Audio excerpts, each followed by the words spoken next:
अस्सलाम वालेकुम। Today with Shaheen से मैं हूँ सैयद शाहीन अब्दुल्ला।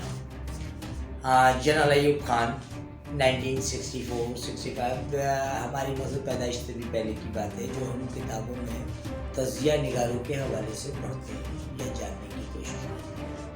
माजी के अवराक़ जिसे आप कहते हैं, 1964 में भी उर्दू सूबे महाज के हवाले से बहुत सारी पेशरफ्त हुई। देखें, थोड़ा सा मैं कोई वकालत नहीं कर रहा हूँ, ना ही कराची का मुकदमा लड़ रहा हूँ, लेकिन हक़ाइक़ के तनाज़ुर में कुछ बातें कर रहा हूँ या जो बातें मेरे इल्म में हैं वो वैसे इन्वेस्टिगेटिव जर्नलिस्ट मैं उन बातों को आवाम तक, अपने व्यूअर्स तक पहुँचाता हूँ। गुज़िश्ता दिनों 2-3 बड़े अजीब व गरीब वाक़यात हुए हैं। इस मुल्क के पॉलिटिकल ख़ानदान की मदद के लिए अदलिया के रिटायर्ड अफसरान या अदलिया के रिटायर्ड रिप्रेजेंटेटिव जो है वो मुतहरिक थे। मकसद पाकिस्तान मुस्लिम लीग वो पाकिस्तान की वाहिद जमात है जिसने सुप्रीम कोर्ट ऑफ पाकिस्तान के ऊपर भी हमला कर दिया था अपने कायद को बचाने के लिए। इनकी एक रवायत है, क्योंकि ये सन ऑफ सॉइल है, ये अहले ज़मीन है। इनको पता है कि इनके किसी भी जुर्म की पादाश में इनको कोई बड़ी और कड़ी सज़ा नहीं दी जाएगी, क्योंकि ये सन ऑफ सॉइल है। आइन इनके लिए बना है, ये आइन के लिए नहीं है। आइन इनके ताबे है, ये आइन के ताबे नहीं है। देखिए कितनी अजीब सी बात है कि राणा शमीम साहब ने जो कि CPO जज थे, उन्होंने जस्टिस साकिब निज़ार की और पाकिस्तान की अदलिया की, सुप्रीम कोर्ट की इज्जत को नीलाम किया, ये बोल के कि साकिब निसार साहब ने हमें हुक्म दिया था कि शहबाज शरीफ और मरीम नवाज को जेल के अंदर रखना है इलेक्शन से पहले। यानी आप अपने रखवालों का चेहरा बेनकाब कर रहे हैं, आप अपने मुल्क की एजेंसियों को बेनकाब कर रहे हैं।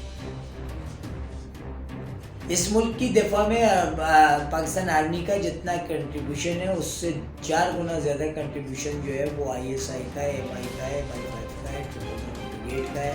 ये वो मुक़्तदर हल्के हैं जो पाकिस्तान की दिफाई क़ुव्वत है, पाकिस्तान को चला रहे हैं, जिनका नाम लेना भी नामुनासिब समझता हूँ मैं।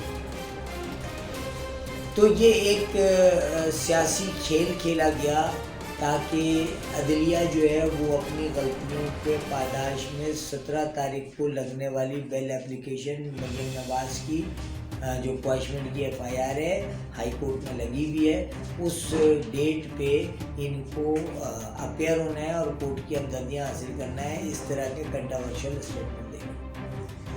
ये मुल्क की सर्वाइवल का मसला नहीं है। इस मुल्क के चोरों, लटेरों और सियासी तौर पे जो सियासी वाइल्ड किंग्स हैं उनको बचाने की जस्तजू है। अहलियान पाकिस्तान का, गरीब मजदूर का, गरीब किसान का मसला ये नहीं है। गरीब किसान और गरीब मजदूर का मसला है कि सुबह में बच्चों को क्या खिला करके घर से जाएगा रोज़गार के लिए। ये तो पूरे पाकिस्तान का एक मसला है। चंद ख़ानदानों ने पाकिस्तान की मशीयत पे, पाकिस्तान की खुदमुख्तारी पे, पाकिस्तान की आज़ादी पे कब्ज़ा किया हुआ है, और यही वो इनकलाब है जो इन 4-5-6 ख़ानदानों को, बड़े ख़ानदानों को फारिग करने के बाद खुद ब खुद आ जाएगा। बहरहाल ये तो पाकिस्तान के इंटरनल अब सवाल ये पैदा होता है कि कराची और हैदराबाद के लोग सब कुछ करने के बावजूद अज़ियत में क्यों ज़िंदगी गुजार रहे हैं। मैं थोड़ा सा आपको माजी के अवराक़ में को पलट के दिखाता हूँ, जहाँ 1981, 82, 83 में बिल्कुल इसी तरीके के हालात थे। ना कोई पंजाबी आबादकार महफूज था इंटीरियर सिंध में, ना कोई उर्दू बोलने वाला महफूज था इंटीरियर सिंध में। हर माँ का हर वक्त ये डरता रहता था कि उसका बेटा वापस आएगा भी या नहीं आएगा। लाक़ानूनियत की इंतहा थी। उसके बाद जनरल अख्तर अब्दुर्रहमान साहब ने, जो कि जनरल ज़ियाउल हक़ के समधी भी थे और कुलीग भी थे और उस वक्त के DG ISI थे, उन्होंने एक प्रपोज़ल पे साइन किया और महाजिर कौमी मूवमेंट को मुत्तहिदा कौमी मूवमेंट बना करके पाकिस्तान की कौमी सियासत में, कौमी धारे में शामिल करने की कोशिश की। یہاں تھوڑی سی یہ غلطی انٹیلیجنس ایجنسیوں کے سربراہان سے ہو گئی. دیکھیں ایم کیو ایم یا مہاجر قومی موومنٹ جو ہے وہ ایک تحریک کا نام تھا, ایک مائنڈ سیٹ کا نام تھا.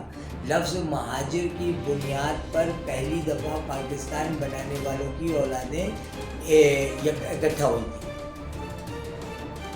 تو جب ایم کیو ایم بن گئی, مہاجر قومی موومنٹ بن گئی, تو اس کو قومی یعنی ملک کی قومی سیاست میں دھارے میں شامل کرنے کے لیے بائیفرکیٹ کیا اس وقت کی ایجنسیوں نے, اور بائیفرکیٹ کر کے متحدہ قومی موومنٹ نام رکھوایا گیا. یہ تمام لوگ بھی ایجنسیوں کے پیرول پہ تھے جو ایسا کچھ کر رہے تھے. جنرل اختر عبدالرحمن نے سندھ میں سندھی نیشنلسٹوں کی یا جے سندھ کی آواز کو دبانے کے لیے کراچی اور حیدرآباد کو علیحدہ علاقہ ڈکلیئر کیا, اور یہاں بلدیاتی نظام انتخابات کرا کر کے یہاں ناظم, نائب ناظم اور سٹی ناظم کی سیٹوں پر ایم کیو ایم کے لوگ, مہاجر قومی موومنٹ کے لوگوں کو شامل کیا گیا. جس وقت 1992-91 میں آپریشن پلان کیا جا رہا تھا تو اس وقت 74 افراد کی ایک لسٹ تھی جس میں ایم کیو ایم کے 3 یا 4 لوگ تھے, اور اس لسٹ کے مطابق آپریشن کلین اپ ان لوگوں کا تھا, لیکن اس کا ڈائیورژن موڑ کے مہاجر آبادیوں پہ دھاوا بول دیا گیا, اور مہاجر کارکنوں کو, مہاجر قومیت کے لوگوں کو انتہا سے زیادہ ذلیل کیا گیا, انتہا سے زیادہ تشدد کیا گیا. اور اس کے بعد پھر حوادث سے حالات کہ اسی مہاجر قومی موومنٹ کو عوام کے یعنی عوام کے اندر اس کی پینیٹیشن اتنا تھی, اور خداوند کریم کی طرف سے اس کے معاملات سیدھے ہوتے چلے گئے, اور سندھ میں 2 قوتیں سامنے آ گئیں, ایک جے سندھ اور ایک مہاجر قومی موومنٹ. اب وقت گزرتا گیا, مفاہمت کا بادشاہ صدر بنا تو انہوں نے ایم کیو ایم کو نکالنے کا تہیہ کر لیا, اور انہوں نے ایم کیو ایم کو نکال دیا. میں کہہ رہا ہوں لفظ نکال دیا, عملاً سندھ دیش بنا دیا. آپ کے کا صوبہ سندھ جو ہے, اس کا جو بھی جغرافیائی سرحدیں ہیں ان کی حفاظت بھی اب یا تو پیپلز لبریشن آرمی کرے گی, یا یہ جو ان کے جی ایم سید صاحب کے نواسے ہیں وہ کریں گے. تو مہاجر قومی موومنٹ کی وجہ بننے کے اثرات, وجوہات میں نے آپ کو بتائی کہ کیوں بنی مہاجر قومی موومنٹ. پھر اس کو نیشنل دھارے میں لانے کے لیے, قومی دھارے میں لانے کے لیے کن لوگوں نے جدوجہد کی اور کیا کیا.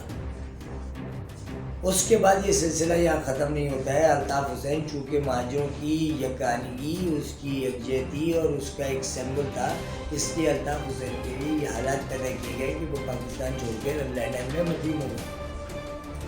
لیکن وہ آواز, وہ مائنڈ سیٹ, وہ مہاجر نوجوانوں کا نکل کے رس کرنا ملی نغموں پہ, یہ کیسے آپ ختم کریں گے؟ آپ مائنڈ سیٹ تو ختم نہیں کر سکتے ایم کیو ایم کے حوالے سے.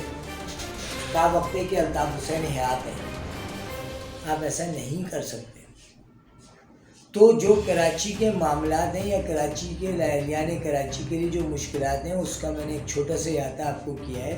میں انشاءاللہ العزیز اس کے اگلے پروگرام میں وہ تمام حقائق بتاؤں گا کہ جن کی وجہ کر کراچی بنا, اور وہ تمام حقائق بتاؤں گا کہ جن کی وجہ کر کراچی کو ڈیمولش کیا گیا. ٹوڈے وتھ شاہین سے شاہین عبداللہ کو اجازت دیجیے.